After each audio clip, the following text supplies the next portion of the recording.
Hi Pillow Talkers, it's Nikki. I'm here to do a video, and if you notice, my significant other, my moop, my love is not in this video. Let me explain why he's not in this video. Look at this. My shirt says, I love my husband always and forever. That is totally true. Love him to death.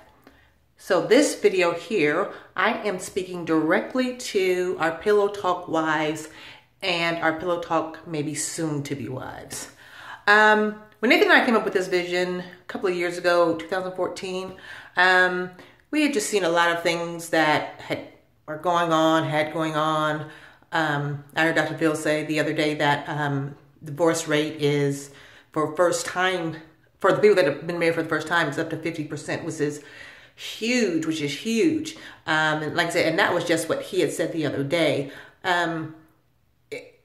We just saw so much turmoil with marriages and things of that nature that we decided to do a page that was all about marriage, all about the good, the bad, the ugly, everything, but more so how to keep your marriage together and how to uplift your marriage. So that's why we did Johnson Pillow Talk. So I know myself as a wife, I hold my standard of doing things higher. Like Mama said, reach for the stars and fall somewhere in between. So that's why I do what I do. When Nathan and I got together, we knew how we wanted our house to run. We knew how we wanted our family to run. We knew everything. And that is a major key to a successful marriage. Before you get married, you must sit down and communicate with your husband about how you guys want things to go. In our household, always, Nathan is number one. He is the provider. He is the rock. He's everything outside of God. Nathan is my rock. He is my soft place to land when I'm totally upset. He speaks for me when I can't speak. He understands everything about me and I understand everything about him, which is a very good thing. And yes, we grew into that, but that is one of the things that I loved about him from the jump street. As I say, we've been married for almost 20 years, June 1st. Let's raise the roof. Woo woo. We've been together for 23 years. So this is a long-lasting relationship. And Nathan and I just put some things and some standards in place for us. We always say that the ground is God. The foundation are the parents. And then the house are the children. So if the foundation is not together, then your house will totally crumble. So those are the things that Nathan and we stand on. There's a lot of people that we love that are in our life that we pattern our marriage after. So that is some things that we also have done. But for me as a wife, and I'm telling you this, these are things that I think are very important. I always make sure that Nathan is number one. I read an article the other day and it said that when you put your kids before your husband, you are raising entitled children, and to think that they are first before everyone else. And that's not the case. That's not the way that God designed it to be. God designed marriage to be God, your spouse, and then your children. Because if you don't, you raise your children, they go off about their business, and then you have two people in the house staring at each other and have no clue what's going on. So I always pattern myself after that. The passage in the book of Ruth in the Bible, where she's talking to her husband, his people will be my people. Where you go, I will go. Your God will be my God. So that is what we do. Nathan is the head of household. He is the breadwinner. Now, I'm not saying that women can't be the breadwinner. I'm saying to the women, allow the man to be the man of the house is what we're saying. He makes the decisions. Now, I'm part of that decision making, most definitely, but usually we go with what he says. But if you are so in tune with your husband, you will already know what the outcome is going to be anyway. So therefore, what he says is going to go, and you're going to be okay with that. So I teach a lot of people that they need to learn how to submit without giving total submission or without losing your way. And what I mean by that is Nathan, he'll ask me to do something, I do it for him. He asks me to do whatever he tells me to do, asks me to do, I do it for him. But I submit without giving total submission because I don't want to lose myself in the process. And Nathan is very good about that, about not letting me lose myself in the process. So that's how we do it. You know, I always want to make him feel that he is the king of the house. He is head of household. No woman, unless you're single, are the head of a household. The man is the head of the household. But also the men need to realize that you cannot be a bully and say that you're going to be head of household and then everything else crumbles. You have to be able to control your power, if that's what we're going to call it.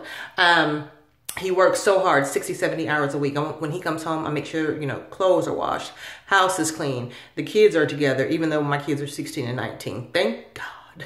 But, you know, these are the things that I make sure that my husband knows that when he comes home, his abode is going to be taken care of. Another thing that women need to realize is that if you are going to marry a man, you must trust in him that he is going to lead the family and he's going to guide the family down the right path. You cannot be peeking over his shoulder, seeing what he's doing. And the reason you can't be peeking over his shoulder to see what he's doing is because you're supposed to be covering his back, you're his eyes in the back of his head to make sure nothing is coming at him. So if he is comfortable with knowing that you have his back, he doesn't have to look back over his shoulder to see what's going on, and he can guide the family in the right direction.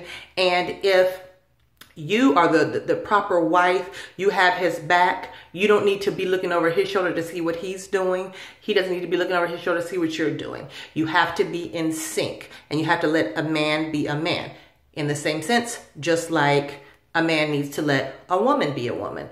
You know, we're soft, we do certain things, but at the end of the day, it's all about communication. It's all about togetherness. It's all about oneness, and it's all about God, you, and your husband, which is a 3-cord strand. And if those 3-cord strands are tied together and they're tight, then nothing can stop you. You have to realize that it's in the man's nature to, as we said back in the day, hunt, or, you know, to be the king. He needs to be the lion of the family. But it's also your job as a woman to make sure that he feels like that. Don't degrade him. Don't put him down. No arguing in front of other people. And, you know, no telling people, you know, about what's going on in your house. Because if you tell people what's going on in your house, a lot of times people are jealous and they're not quite right.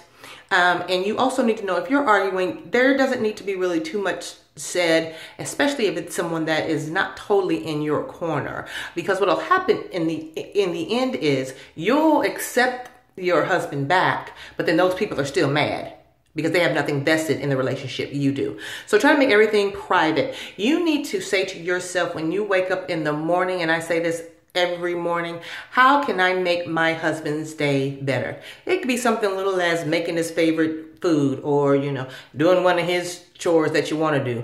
I'm not ever cutting grass, but doing one of the chores that he would normally do.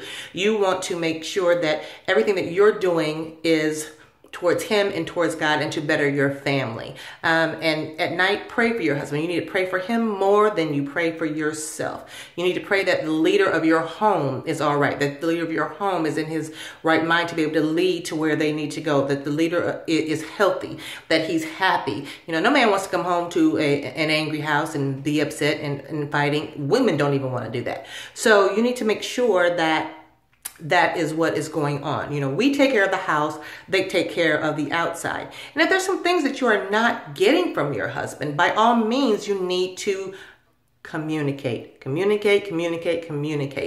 If it's something you want, whether it's sexually or whether it's, you know, a purse, or whether it's you want him to communicate more, you want him to stop watching TV as much and be with you, whatever you do, you need to communicate that with your husband, because ultimately your husband is your BFFL, best friend for life.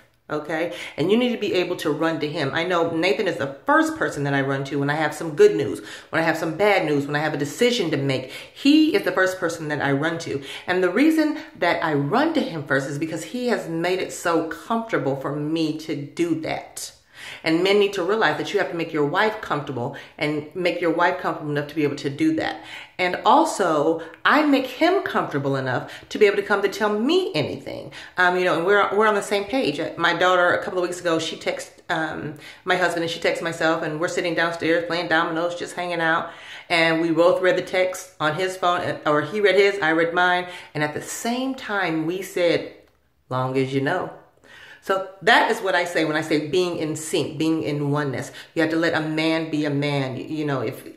Just don't degrade him. Don't put him down. What you need to do, if there's something that you want, you need to take out the trash. Or if you're having a big party and he's not doing his part, just calmly, in a soft tone, just say, hey babe, or whatever you call him. I call my husband Mook. Hey Mook, can you take out this trash? Can you do this? Can you do that? And they will be more apt to do things without you having to ask. If you don't have to ask and he just automatically does it, or if he just volunteers, that means you're heading in the right way. No man wants to be yelled at and screamed at and things of that nature. No woman wants that. So again, your husband has to be your best friend. You have to be able in the face of adversity to stand together, and knowing that cloud is gone, that you are going to be standing together on the other side of that cloud. No marriage is perfect. I say that all the time. No marriage is perfect. No person is perfect. But Nathan is the perfect person for me. So that's an affirmation that you could say to yourself. He's not perfect, or he's not perfect. No person is perfect, but he's perfect for you. It's all about communication. It's all about trust. It's all about loyalty. It's all about respect. These are the things that a man wants from a woman. He also, like, what's the saying? You could be a freak in the streets, or a lady in the streets and freak in the sheets. So, those are the things that, you want to look at and to concentrate on. The marriage bed is undefiled.